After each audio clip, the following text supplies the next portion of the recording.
श्री पद्म पुराण के अनुसार एकादशी तिथि को भगवान श्री हरि का ही स्वरूप माना गया है। ऐसी मान्यता है कि एकादशी का व्रत रखने वाले भक्तों को फिर कभी कोई पूजा या उपवास करने की आवश्यकता नहीं रह जाती। इस व्रत को करने वाला प्राणी सभी प्रकार के सांसारिक सुखों को भोग कर अंत में भगवान श्री नारायण के धाम वैकुंठ लोक की प्राप्ति करता है। और पाप मोचनी एकादशी, जो कि चैत्र मास के कृष्ण पक्ष की एकादशी होती है, मनुष्यों के जन्म जन्मांतर के सभी पापों को जलाकर भस्म कर देती है। इस व्रत को करने से सहस्त्र गौदान का फल मिलता है। ब्रह्म हत्या, सोने की चोरी, मदिरापान और गुरु पत्नी गमन जैसे महापाप भी इस व्रत को करने से क्षण भर में ही भस्म हो जाते हैं। इसलिए पाप मोचनी एकादशी का व्रत बहुत ही पुण्य प्रदान करने वाला है। अगर पूर्ण श्रद्धा भक्ति भाव के साथ सात्विक रहते हुए पाप मोचनी एकादशी का व्रत किया जाए तो संसार के स्वामी श्री लक्ष्मी नारायण भगवान संतुष्ट होकर अपने भक्तों के सभी कष्टों का निवारण करते हैं। बड़े बड़े यज्ञों से भगवान श्री हरि को उतनी संतुष्टि नहीं मिलती जितना कि एकादशी का व्रत रखने से मिलती है। प्रिय श्रोताओं, अब आपको बताते हैं साल 2024 में आने वाली पाप मोचनी एकादशी की तिथि और पारणा के शुभ मुहूर्त के बारे में।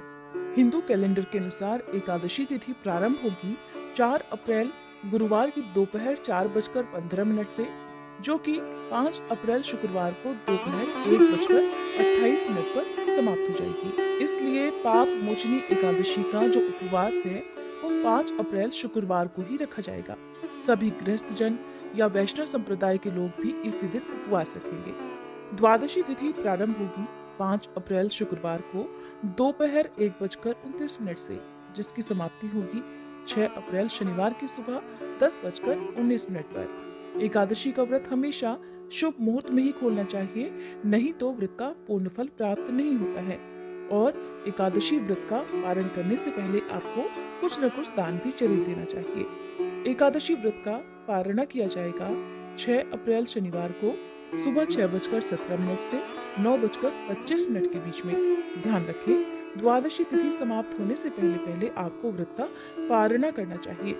इस बार एकादशी व्रत के दिन बहुत ही शुभ योग बन रहे हैं, जिसमें सिद्ध योग दोपहर 1:15 तक रहेगा और उसके बाद में साध्य योग प्रारंभ हो जाएगा।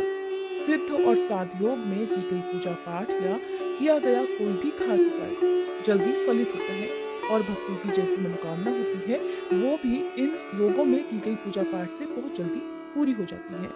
एकादशी का व्रत रखने वाले भक्तों को दशमी तिथि से ही व्रत के नियमों का पालन कर लेना चाहिए। जैसे कि दशमी तिथि को तुलसी पत्र तोड़कर रख लिए जाते हैं, क्योंकि एकादशी के दिन तुलसी जी को न तो स्पर्श किया जाता है, न ही तुलसी पत्र तोड़े जाते हैं और जल भी अर्पित नहीं किया जाता है। लेकिन द्वादशी तिथि को आप तुलसी जी में जल जरूर अर्पित करें।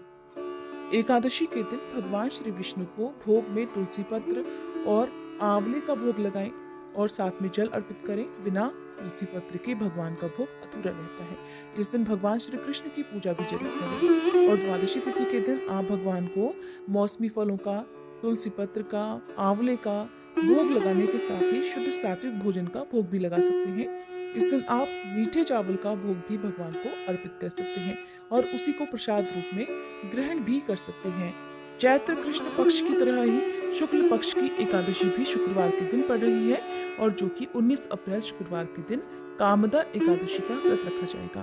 आज के दिन भूल से भी नाखून, बाल इत्यादि नहीं काटने चाहिए और घर पर आए हुए किसी भी याचक को खाली हाथ नहीं लौटाना चाहिए। ये थी आज की वीडियो। उम्मीद जानकारी पसंद आई होगी। अच्छी लगी हो तो वीडियो को लाइक और चैनल को सब्सक्राइब करना मत भूलिएगा।